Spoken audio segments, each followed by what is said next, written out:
बिहार में विधानसभा चुनाव का जादू सबके सिर चढ़कर बोल रहा है। हर विधानसभा में नॉमिनेशन दाखिल कर चुनावी मैदान में किस्मत आजमाने के लिए मारामारी मची है। बक्सर जिले के 4 विधानसभा निर्वाचन क्षेत्र के लिए अभी 81 उम्मीदवारों ने नामांकन का पर्चा दाखिल कर दिया है। हर उम्मीदवार खुद की जीत का दावा कर रहा है। बक्सर सदर से बीजेपी के उम्मीदवार परशुराम चतुर्वेदी कांग्रेस के संजय तिवारी को मजबूती से चुनौती देने का दावा कर रहे हैं। चतुर्वेदी का दावा है कि उनकी जीत इस विधानसभा चुनाव में तय है। तिवारी लगातार चुनौती दे रहे थे कि एनडीए के में कोई पहलवान नहीं है। पहलवान कितना तैयार है एनडीए का? अरे पहलवान की भाषा उनकी कुछ और थी, ताक झांक कर रहे थे, लेकिन पार्टी ने पहलवान उतार दिया है और हमारे कई कार्यकर्ता पहलवान, एक कार्यकर्ता का मुकाबला नहीं करेंगे। अच्छा, अपनी जीत को लेकर के कितने आश्वस्त हैं? किन वादों के साथ आप आएंगे चुनाव में, बक्सर के चुनाव में? हमारी सरकार कितना विकास की है, हमारे केंद्र की सरकार हो चाहे राज्य सरकार। पहले पगडंडी था, पगडंडी पर लोग चलना पसंद करते थे, याद है? तो सड़कें हो गई पक्की, लोग पक्की बजा, गाँव में पीसीसी रोड हो गया था।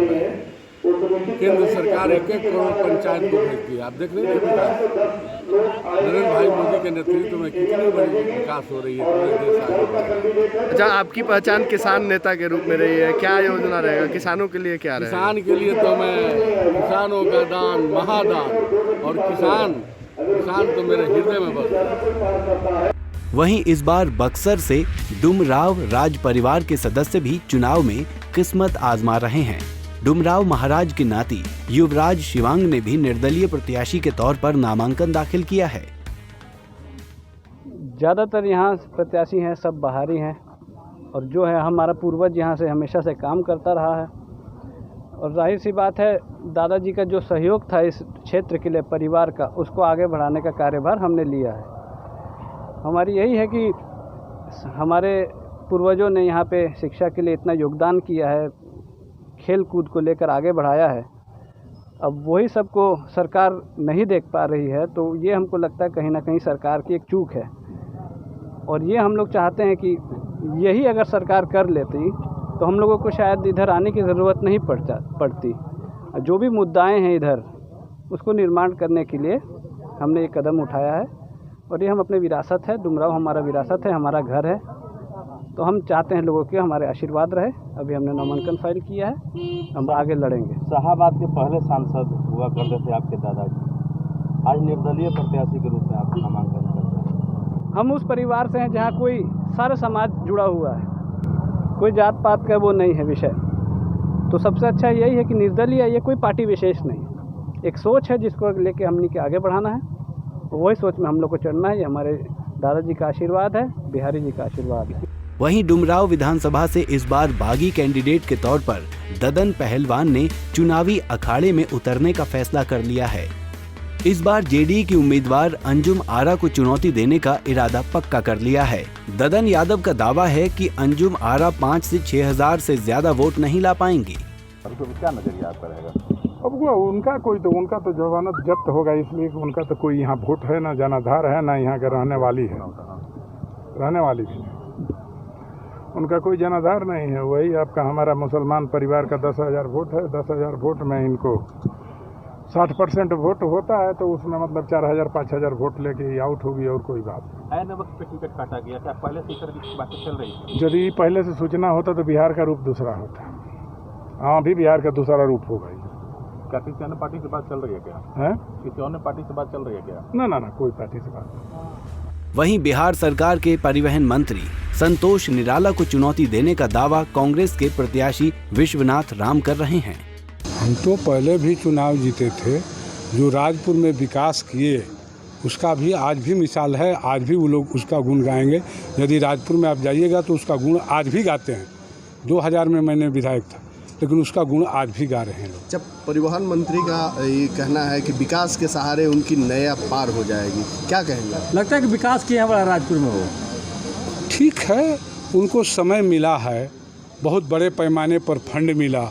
हमारे ज़माने में हम ग्रामीण मंत्री थे, हमारे ज़माने में जो है 100 रुपया जो है 100 करोड़ आता था। उनके ज़माने में जो है रघुवंश भाई भेजे थे 1600 करोड़ रुपया। इसके बाद में फिर 600 करोड़ रुपया अनुपूरक बजट में दिया। 2400 करोड़ रुपया एक साल में आए थे, जबकि हम 100 करोड़ में काम करते थे ग्रामीण विकास में। तो विकास का वो तो ग्रामीण विकास का है, इनका कोई अपना विकास थोड़े ना है। अब आप ही बताइए कि जो है ये अतु वाले ई मंत्री कौन सा विकास कर सकते हैं? कोई जनता का विकास है, बस चलवा सकते हैं, बस कितना चलवाए हैं आप देख लीजिए। अब इसके अलावा कौन सा विकास कर सकते है उनका इस बार? हम क्या कहें, हम उनके खिलाफ में कभी नहीं बोला है, तो आज भी नहीं बोलेंगे। वो जनता जो है इसका फैसला। जनता क्या परिवर्तन करेगी इस बार? हम जनता जनार्दन से आग्रह करेंगे कि आप लोगों ने एक बार 2000 में आशीर्वाद दिया था, उसका प्रतिफल आप लोगों को देखने को मिला है। हम भी चाहेंगे कि हम अपनी बात मांगेंगे, उनको क्यों उनके चक्कर में क्यों पड़े। विदाई होगा कि सगाई होगा वो जाने। आप जीत को लेकर आश्वस्त हैं? हाँ, जरूर आश्वस्त। वहीं डुमराव के रालोसपा, बीएसपी और ओवैसी की पार्टी के कैंडिडेट ने भी नॉमिनेशन किया है। उन्होंने कहा कि शिक्षा और रोजगार के मुद्दे पर वे लोगों से समर्थन मांगेंगे। सभा में आज नामांकन किया है और जनता की अदालत में मैं जाने का फैसला लिया हूँ, क्योंकि डुमराव जो है काफ़ी बेरोजगारी में से पिछड़ा हुआ है। जो भी इंडस्ट्री वगैरह है यहाँ बंद पड़ी हुई है और बेरोजगार दर युवा भटक रहे हैं। तो उनकी आवाज़ बुलंद करने के लिए आज इस मैदान में मैं उतरा हूँ। बहुत सारे उम्मीदवार हैं, किससे फाइट होगी आपको? फाइट तो सामने वाले जो भी आए उनसे होगी नहीं होगी अलग बात है, लेकिन मैं जनता के दरबार में हूँ और मैं निश्चित है कि मैं इस चुनाव को मैं जीतूंगा। भाजपा से बागी होकर के आप चुनाव लड़ते हैं? भाजपा के बागी नहीं हुए हैं।